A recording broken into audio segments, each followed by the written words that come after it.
Snatching from Minnesota to the mountains of the West. This was the eagle culture which barred to our young and growing nation. The years immediately following the war between the states, the Sioux nation was in full power.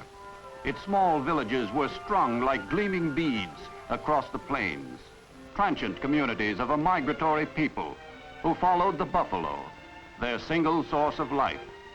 Whole families moved with incredible ease to new villages and new hunting grounds, using the horse and the travois to take them. These warriors and their families came in peace, bearing the symbol of peace. And so were they received, even as brothers among brothers and children to the chief.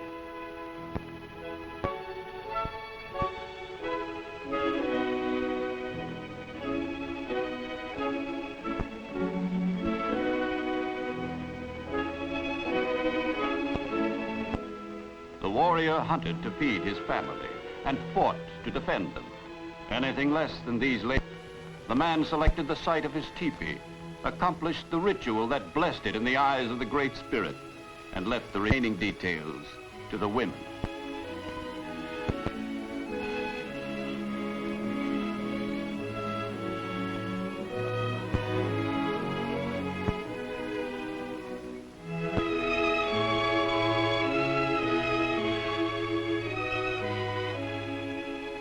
Meanwhile, the men of each family new to the village paid their respects to the chief.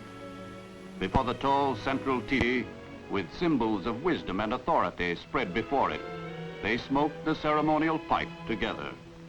Tobacco to the Sioux was the fountainhead of fellowship, the sacred substance which softened hearts, making neighbors of men and brothers of neighbors.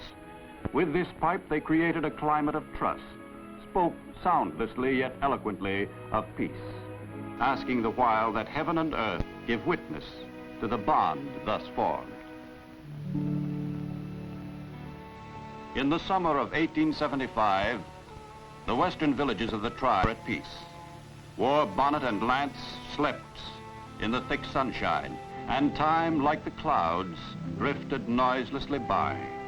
The squaws dried the meat of yesterday's kill, while their men today were back on the buffalo trail. And the women were busy with other things too, things deeply rooted in the life of the people, things that soothed the eye and warmed the heart. These the women did so that beauty too might reside in the austere fast. Above all, it was in beadwork that these women excelled.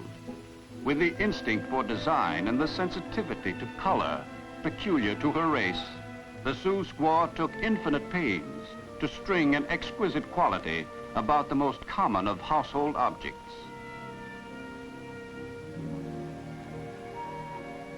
The old people and the children also remained in camp, and one old man kept the winter count. This was a history of the people, used for the instruction of the young. On a buffalo hide were recorded significant events that kept the Sioux in touch with their past and shaped their decisions for the future. But for the Sioux, all decisions, past and present, were bound up with the buffalo. As they could kill this quarry, so could they live. Its meat sustained them, its hide sheltered them, its very leavings were their source of fuel. The buffalo was life, and of late, because of the advance of the white man, the great herds were diminishing. The hunters circled the drifting herd, working their way behind the ridges until the wind was in their favor. By now, they had singled out a harem of cows and a lone bull as their quarry.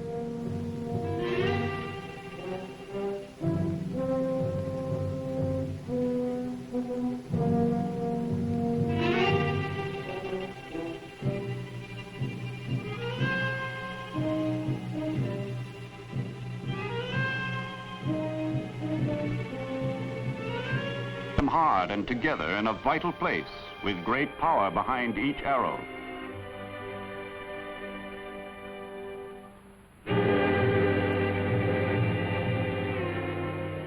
the Great Spirit had guided one arrow to the soft throat of the bull and dropped him.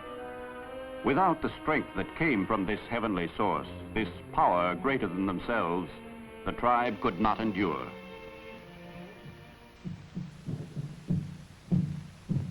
It was during the cool summer nights that the Great Spirit seemed closest to his people. His presence hovered on the fringe of the campfires, drawn there by the drum of the medicine man, who invoked him to bring his infinite strength to bear, that the stricken might be cured.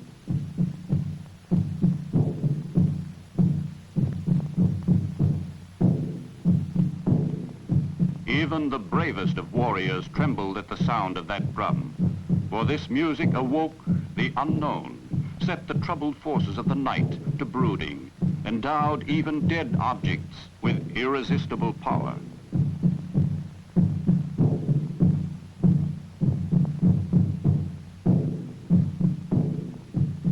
Thus did the medicine man purge the sickness in men, stifling it through fear, grinding it beneath the weight of the night, which only he could wield.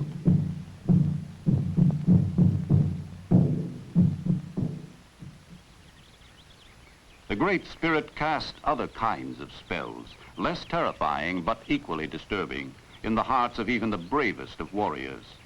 The most common of these was that uncommon sensation called love. The Sioux, whose maidens were by reputation among the loveliest on the plains, had a traditional form of courtship.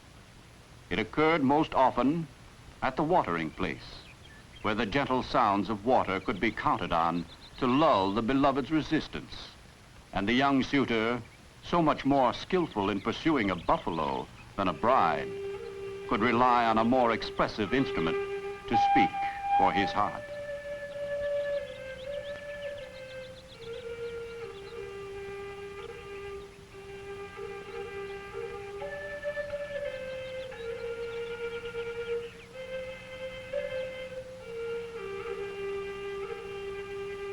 Traditionally, the Sioux maiden gave no sign of hearing anything more significant than the wistful murmur of the water, the sighing of the wind in the weeds, and perhaps the senseless shrilling of a stray bird. But traditionally, for she was a woman, she had heard quite enough. That sad solo was the prelude to her victory.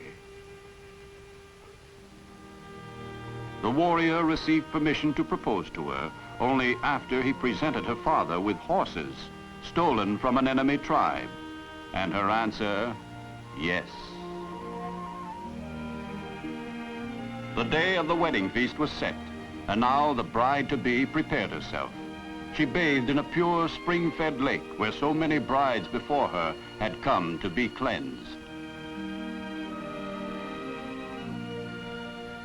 And on the morning of her wedding day, they dressed her, placing the lovely moccasins on her feet that her mother had made for this moment, parting her hair with a combing stick with exquisite care, and speaking to her as bridesmaids have spoken since the dawn of life on earth.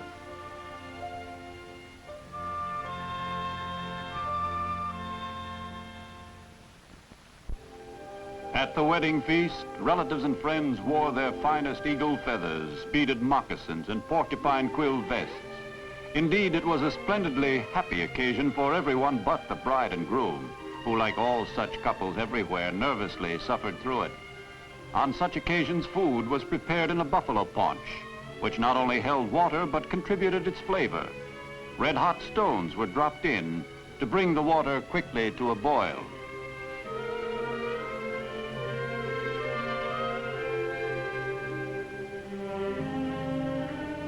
Then chunks of meat were added and were cooked in a matter of minutes.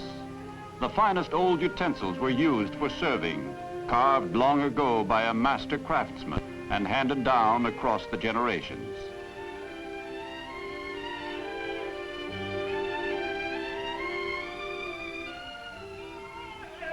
And afterwards, they expressed their happiness in the way they knew best. Such joyous occasions called for the rabbit dance, simple, spontaneous, and yet subtle in its rhythms.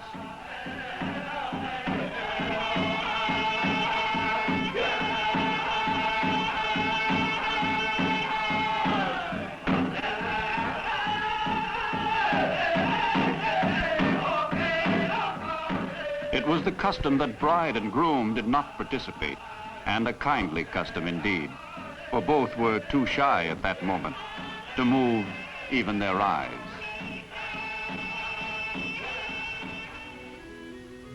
Then there was the execution of the marriage contract. No document was written, no word spoken, but the father of the bride and the father of the groom, in the presence of their children, smoked together of one pipe, and by this act sealed the union of their houses. In recognition of the solemnity of the moment, they lay before them their most treasured heirlooms, their ceremonial tobacco pouches. This done, the women escorted the bride to her husband's tepee, a stately procession steeped in symbolic values. Here was a triumphal march marking the victory of order over chaos in the warrior society. Here was the promise of enduring life for the Eagle culture. In the spring of 1876, the word of war traveled like the north wind among the villages of the Sioux, freezing hearts and hardening the resolve of the chiefs. There was no road left to honor or survival but the warpath. Messengers shuttled like a strong stitch between the villages, weaving the war party together, bringing news of Sitting Bull and Crazy Horse and their plans, news that the Cheyenne fight beside their Sioux brothers, and the news that white cavalry under Custer was on the march set the Sioux camps to stirring, set the warriors to sharpening their eyes, their arrows, and their hearts for the battle yet unborn.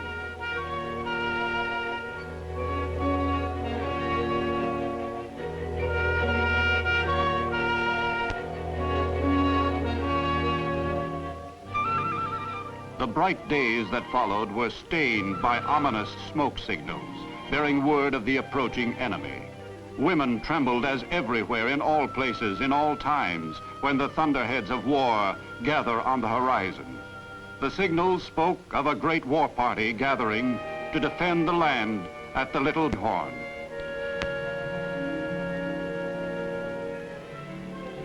And on June 25th, 1876, the combined forces of Crazy Horse met the United States cavalry under General George at the Little Bighorn River and destroyed them. The Sioux won the great battle, but lost their war with the progress of civilization. The eagle fell before an even greater eagle, the bird which symbolized a young nation spreading its wings across the continent, its eyes tomorrow. The eagle which withstood the shock of Custer's cavalry fell before the meshing of gears and the forward flow of machinery. It fell to the Dakota earth, not before the carbine, but before the combine. Not war, but wheat was the Sioux's undoing.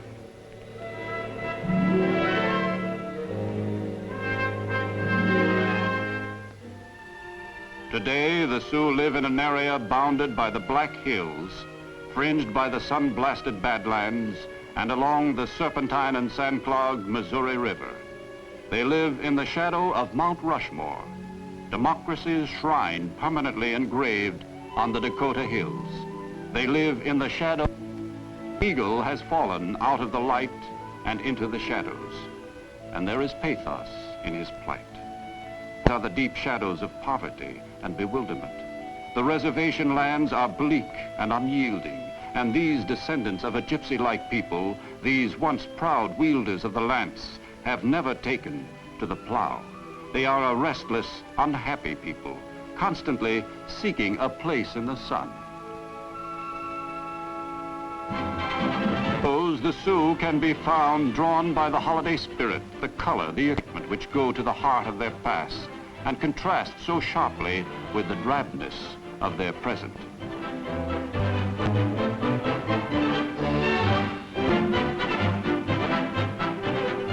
Pathetic the plight of the fallen eagle who drags his feathers in the dust, adding local color to the carnival, tamely walking in the wake of heroes, silently observing that quality which is his own legacy, that quality called courage.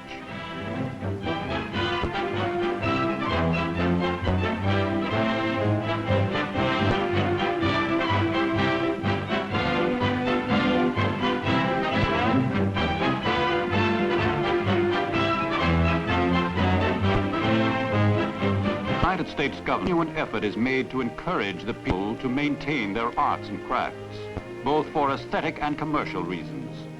Sioux beadwork is prized by the connoisseur, for though masculine in spirit, it is delicately beautiful and worth owning. Thus it brings to the tribe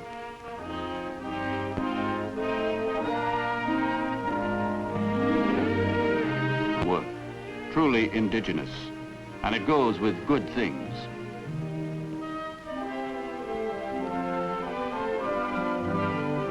At reservations like Rosebud, the government endeavors to minister to the health who have not fared well physically in their transition from a hunting to an agricultural way of life. Infant of the chronic problems in the life of Sioux has steadily been reduced.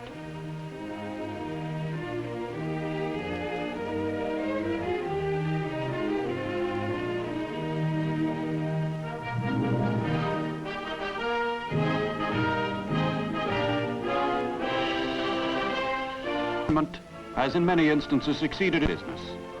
Certainly no people could be more at home on horseback or more thoroughly trained for the open range. But the obstacles to success, among them insufficient grazing areas, soil erosion, and complex problems in land ownership.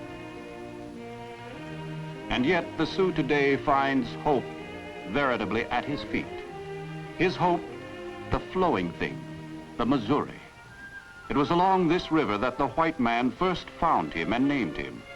And now the Missouri has become his promise of a place in the sun. For the nation which conquered him is today engaged in conquering the river, erecting huge dams like Fort Randall, like Fort Peck and Angostura. One day these dams will lace the land with power, will generate enormous forces capable of lighting homes, controlling floods, irrigating earth, yes, and raising a fallen people to their feet. The Missouri Valley will become an industrial area, a new undergirding of strength for America, and a new source of opportunity for Americans red as well as white. Progress which destroyed the Sioux now gives promise of restitution.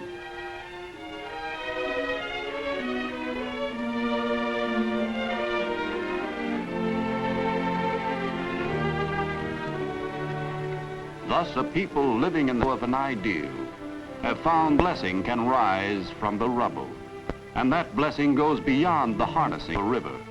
It is the great good which must come to all men whose government is dedicated in act as well as in principle to the preservation of the dignity of man.